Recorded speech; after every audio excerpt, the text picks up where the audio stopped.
Assalamualaikum warahmatullahi wabarakatuh. Perkenalkan, kami dari kelompok 6 yang beranggotakan yang pertama saya sendiri, Siti Zubaidah Handriani, NPM 1902110006. Yang kedua, Cindy Ardila Yurisma, NPM 1902110018. Dan yang ketiga, Rizwia Faiz Nabila, NPM 1902110012. Di sini kami akan mempresentasikan bab tentang Kongres PGRI yang kelima, 6, 7, dan juga 8. Yang pertama, Kongres PGRI kelima. Kongres PGRI kelima ini dilaksanakan di Hotel Savoy Homan, Bandung, Jawa Barat. Dan waktu pelaksanaannya adalah pada tanggal 19 sampai 24 Desember 1950.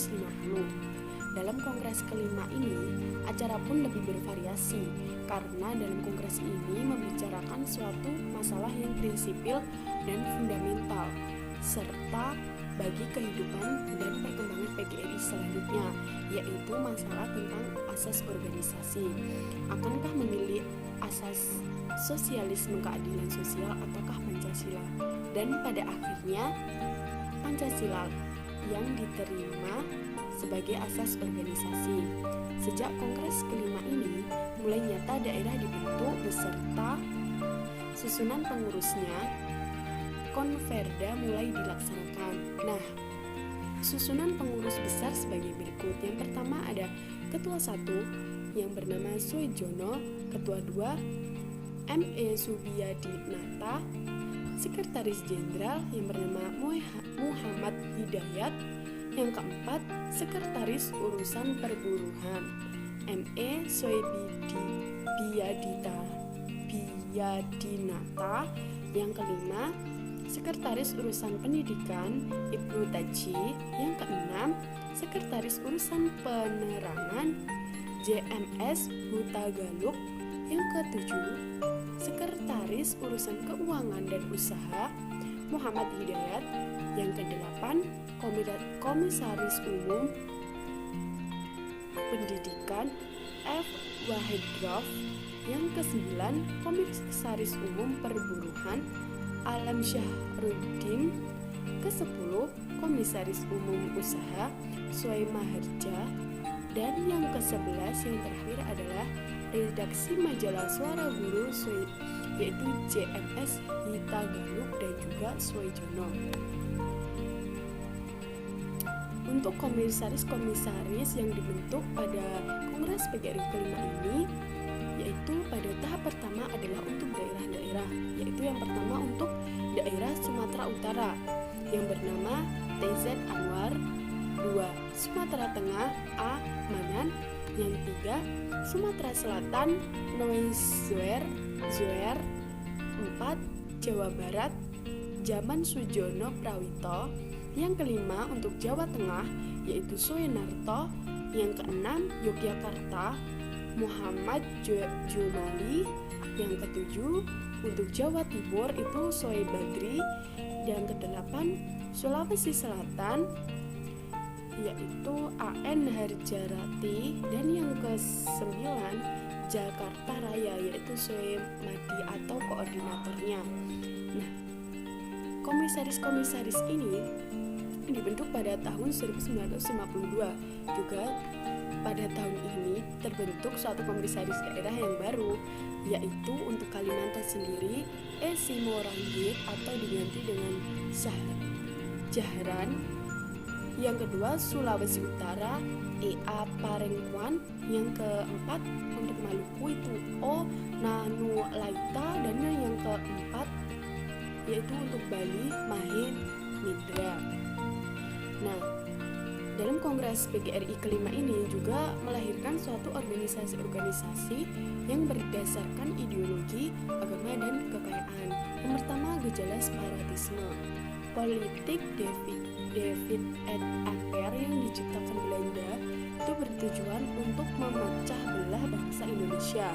Dengan sengaja pemerintahan Belanda itu membakar dan memperuncing sentimen rasa kedaerahan, agama, keturunan, adat istiadat, dan juga lingkungan kerja. Nah, dalam tubuh PGRI pun itu sudah mulai nampak gejala-gejala tersebut, karena perasaan tidak puas, merasa aspirasinya belum tertampung, kurang mendapat perhatian dan sebagainya. Mulai ada kasak kusuk dan keinginan untuk mendirikan suatu organisasi guru di luar PGRI, yaitu seperti Ikatan Direktur SMP atau SMA, Ikatan PS atau PSK, Ikatan Guru CVO atau DVO, dan juga Persatuan Guru Tiongkok. Yang kedua ada usaha-usaha PGRI untuk mengatasi gejala separatisme tadi. Yang pertama itu usahanya PGRI lebih meningkatkan konsolidasi organisasi sampai ke daerah atau cabang. Yang kedua itu membangkitkan kembali rasa persatuan dan kesatuan, jiwa semangat juang 45 melalui berbagai kegiatan. Nah, untuk hasil Kongres PGRI yang kelima ini sendiri itu menghasilkan yang pertama itu menegaskan kembali Pancasila sebagai organisasi. Yang ketiga, hasilnya menegaskan pengurus besar PGRI agar dalam waktu singkat bisa melakukan segala usaha untuk menghilangkan perbedaan gaji antara gaji golongan yang pro dan kontra politik. Hasil yang ketiga itu adalah melakukan konsolidasi organisasi dengan membentuk pengurus komisariat daerah. Nah, untuk peristiwa penting yang terjadi dalam Kongres PGRI kelima ini adalah memasukkan 47 cabang di Kalimantan dan Sulawesi ke dalam PGRI yang mengakibatkan 2.500 orang guru yang berbeda-beda menurut ketentuan dapat digaji menurut sesuai dengan standar dari pusat. PGRI berhasil memperjuangkan nasib guru di sekolah-sekolah lanjutan. Jumlah honorarium meningkat dan memaksimum jam dikurangi. Untuk Kongres PGRI kelima ini juga mengandung dua momentum penting, yaitu yang pertama menyambut Lutrom PGRI yang genap berusia 5 tahun, dan yang kedua wujud rasa syukur dan sukacita yang mendalam karena SGI atau PGI atau dengan singkatan Serikat Guru Indonesia atau Persatuan Guru Indonesia meleburkan diri dari PGRI. Sekian yang bisa saya sampaikan, dan selanjutnya akan dilanjutkan oleh rekan saya. Terima kasih. Baik, sebelumnya saya Cindy Adila Yulia Risma, NPM 1902110018 akan melanjutkan presentasi dari saudari Siti Subaidah, yaitu tentang Kongres ke-6 PGRI. Dalam kongres ini menyepakati beberapa keputusan penting, di antaranya dalam bidang organisasi, pendidikan, dan bidang umum. Serta pada kongres ini disahkannya Mas PGRI yang diciptakan oleh Basuki Indro Pranoto. Kongres PGRI ke-6 ini dilaksanakan di Malang pada tanggal 24-30 November 1952 dengan susunan pengurus besar sebagai berikut. Ketua 1 yaitu Sujono, dengan ketua 2 diketuai oleh M.E. Subiadinata, dengan panitera umum Muhammad Hidayat, tata usaha Subandri, dengan beberapa panitera pendidikan yaitu Ketut Nara, panitera penerangan Suparno, panitera keuangan dan usaha adalah Sutarjo. Dengan beberapa komisaris umum DTU Pendidikan Slamet II, Komisaris Umum DTU Perburuhan Alam Syahrudin, Komisaris Umum DTU Keuangan Prawiro Sudarsono, dengan redaksi majalah Suara Guru yaitu Suparno, Sujono, dan Subandri. Dan yang terakhir adalah Komisaris Umum DTU Perburuhan dan Pendidikan Wanita yaitu NJS Sumardi. Nah, untuk selanjutnya yaitu hasil dari Kongres ke-6 PGRI dibagi menjadi beberapa bidang, diantaranya yang pertama yaitu dalam bidang pendidikan, bidang umum, dan bidang organisasi. Nah, Tentunya kita tidak asing lagi bahwa Kongres PGRI ini mengangkat sebuah solusi untuk masalah-masalah pendidikan. Nah, dalam bidang organisasi, Kongres ini menetapkan bahwa asas PGRI adalah keadilan sosial dengan didasari oleh demokrasi dan tetap berada di bawah GBSPI atau disebut dengan Gabungan Serikat Buruh Indonesia. Dalam bidang perburuhan diputuskan untuk memperjuangkan kendaraan bermotor bagi pemilik sekolah. Selanjutnya, infrastruktur pendidikan jasmani dan pendidikan masyarakat. Untuk bidang yang kedua yaitu adalah bidang pendidikan. Dalam bidang pendidikan disetujui beberapa hal. Yang pertama yaitu sistem pengajaran diselaraskan dengan kebutuhan negara pada masa pembangunan. Yang kedua yaitu KPKB yaitu kursus persamaan kewajiban belajar diubah menjadi SR 6 tahun. Yang ketiga KPKB dihapus pada tahun 1502 sampai 1503. Untuk pengadaan guru SLTP dan SLTA diatur sebaik-baiknya. Dan yang terakhir diadakannya Hari Pendidikan Nasional. Nah, untuk bidang yang ketiga yaitu bidang umum, disepakati supaya anggaran belanja Kementerian PP dan K ditingkatkan menjadi 25% dari seluruh anggaran belanja negara dan agar jawatan PP dan K dipusatkan sampai tingkat provinsi saja. Dalam kongres ini juga disahkan tadi bahwa Mas PGRI yang diciptakan oleh Basuki Endro Pranoto.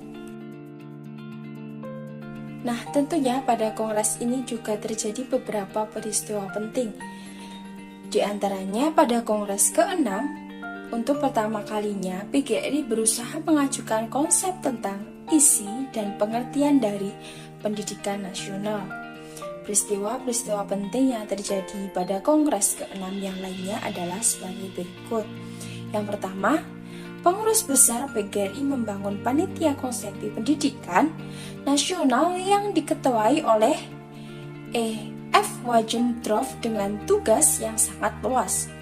Yang kedua, peristiwa penting diangkatnya Wakil PGRI dalam Bidang Kongres Pendidikan Indonesia atau kita sering sebut BKPI. Yang ketiga, ikut sertanya PGRI dalam Kongres Bahasa dan berbagai konferensi lain, baik yang berhubungan dengan kedinasan maupun berkaitan dengan organisasi-organisasi pendidikan lainnya.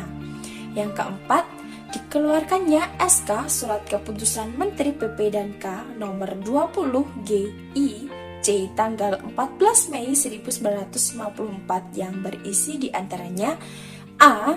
Dihapusnya KPKP dengan diubahnya menjadi Sekolah Guru atau SGB dan ditiadakannya KPKB diubah menjadi SR 6 tahun, diubahnya semua SR 3 menjadi SR 6 tahun, diubahnya KPSGA menjadi KGA, ditiadakannya secara dinas 4 tahun, dan selanjutnya peristiwa penting adalah adanya Wakil PGRI dalam Panitia Nasional UNESCO pada tahun 1953. Diangkatnya pengadilan anggota pengurus di Bandung pada tanggal 22 sampai 27 Juli 54. Selanjutnya disahkannya pula Mas PGRI ciptakan Basuki Endro Pranoto. Selanjutnya presentasi akan dilanjutkan oleh saudari Faiz Nabila. Baik, terima kasih saudari Cindy. Perkenalkan, nama saya Rizvia Faiz Nabila. Di sini saya akan menjelaskan mengenai Kongres PGRI ke-7. Kongres PGRI ke-7 dilaksanakan di Aula SMA Candi Semarang, Jawa Tengah. Tepatnya pada tanggal 24 November hingga 1 Desember 1954. Dalam Kongres PGRI ke-7 ini dihadiri oleh 639 utusan dari 351 cabang yang membawakan 1,414 suara dari 1.581 suara dalam organisasi atau sekitar 89%. Nah, untuk pertama kalinya Kongres PGRI ke-7 ini dihadiri oleh tamu-tamu dari luar negeri, yaitu ada Maria Marchand yang merupakan wakil dari FISI yang berkedudukan di Paris, Kemudian ada Marcelino Batista dari PPTA Filipina yang merupakan wakil dari WCTOB. Kemudian ada Fan Ming, Chang Chao, dan Sen Pei Yung dari Serikat Buruh Pendidikan Republik Rakyat Cina. Untuk pengurus besar dari Kongres PGRI ke-7 ini ada yang pertama Ketua 1 yaitu Sujono, Ketua 2 M.E. Subiadinata, kemudian Ketua 3 Hermano Adi. Nah, dalam Kongres PGRI ke-7 ini dibentuk pula komisaris daerah dan penambahan komisaris daerah.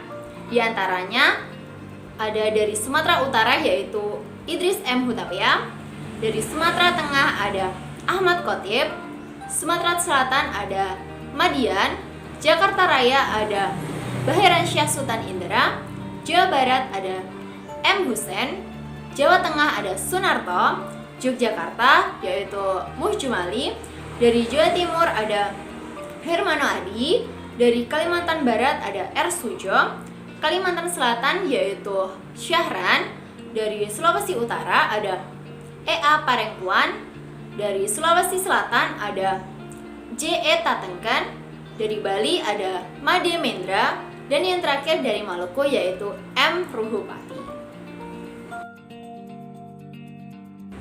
Dari Kongres PGRI ke-7 ini diperoleh hasil yang pertama ada di bidang umum, yaitu pernyataan mengenai Irian Barat, pernyataan mengenai korupsi, kemudian resolusi mengenai desentralisasi sekolah, kemudian mengenai pemakaian keuangan oleh Kementerian PP&K, dan yang terakhir mengenai penyempurnaan cara kerja Kementerian PP&K.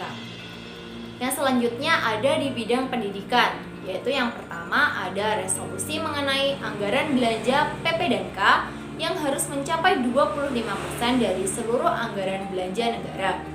Kemudian ada mengenai undang-undang sekolah rakyat dan undang-undang kewajiban belajar. Selanjutnya yang terakhir ada mengenai gambar, lecture, film, serta radio, dan mengenai pembentukan Dewan Bahasa Nasional. Selanjutnya ada di bidang pemburuan, yaitu yang pertama ada mengenai Undang-Undang Pokok Kepegawaian, kemudian ada pelaksanaan peraturan gaji, pegawai baru, tunjangan khusus bagi pegawai yang bertugas di daerah yang tidak aman, dan ongkos perjalanan bagi pegawai yang melaksanakan cuti besar. Kemudian ada guru sekolah rakyat dinyatakan sebagai pegawai negeri tetap atau PNT. Dan yang terakhir yaitu mengenai penyelesaian kepegawaian. Selanjutnya ada hasil di bidang organisasi, yaitu mengenai pernyataan PGRI untuk keluar dari GBSI dan menyatakan diri sebagai organisasi non-fak sentral. Baik, selanjutnya saya akan menjelaskan mengenai Kongres PGRI ke-8. Kongres PGRI ke-8 dilaksanakan di Bandung, Jawa Barat, tepatnya pada Oktober 1956. Dalam Kongres PGRI ke-8 ini dibentuk pengurus besar, yaitu yang pertama Ketua Umum oleh M.E. Subiadinata, Ketua 1 oleh Sujono, dan Ketua 2 oleh M. Hussein. Dari Kongres PGRI ke-8 ini diperoleh hasil, yaitu jumlah anggota PGRI meningkat setelah diadakan konsolidasi dengan cara kunjungan ke cabang-cabang, kemudian korespondensi pengurus besar PGRI terhadap cabang lebih diidentifikasikan, kemudian tindakan-tindakan disiplin dilakukan kepada cabang yang tidak disiplin dengan pemberian peringatan secara seperlunya. Kemudian ada pembekuan pengurus cabang Palembang karena tindakan indisipliner terhadap komisaris daerah. Kemudian ada keterlibatan PGRI dalam Simposium BMND Pasar Bali pada Juli 1957 sehingga mendapat penghargaan dan perhatian oleh masyarakat. Dalam simposium BMN Denpasar ini, pokok-pokok yang dibahas yaitu mengenai pendidikan sebagai pewaris nilai budaya dan mengenai perlunya ada Indonesianisasi aspek kebudayaan agar dilegalisasikan dalam undang-undang. Sekian yang dapat saya sampaikan. Selanjutnya akan dilanjutkan oleh rekan saya yaitu Siti Sudaida. Saya akan melanjutkan tentang Kongres PGRI ke-8. Peristiwa penting yang terjadi pada saat Kongres PGRI ke-8 yaitu yang pertama, ditolaknya rencana kenaikan uang ujian sekolah pada tahun 1956 sampai tahun 1957. Penolakan ini dilakukan PGRI Organisasi Pelajar. Yang kedua, dikeluarkannya buletin khusus yang berjudul tentang marilah kita berantas bacaan cabul dalam upaya PGRI memberantas bacaan dan juga film porno. Yang ketiga, menjadi permasalahan dalam simposium Badan Musyawarah Nasional atau disingkat dengan BMN di Denpasar.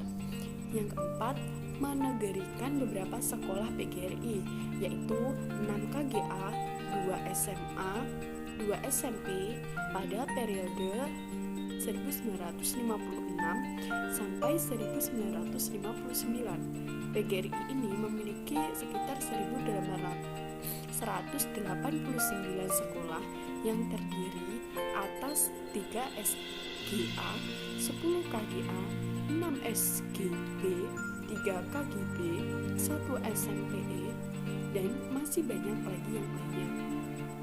Yang kelima, mengusahakan agar ditetapkannya Hari Pendidikan. PGRI mengusulkan Hari Pendidikan itu pada tanggal 25 November sebagai Hari Pendidikan. Yang keenam, mengusahakan kenaikan pangkat otomatis bagi setiap guru pada tanggal 30 September sudah memenuhi persyaratan kepangkatan meskipun mereka belum diusulkan naik pangkat.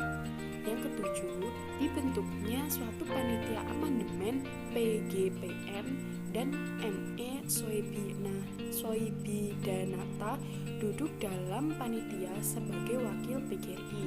Dan yang terakhir ke-8 yaitu diperhitungkannya masa kerja guru SR di sekolah-sekolah swasta. Nah, sekian yang bisa kami sampaikan, kurang lebihnya kami mohon maaf. Billahi taufiq wal hidayah. Wassalamualaikum warahmatullahi wabarakatuh. Terima kasih.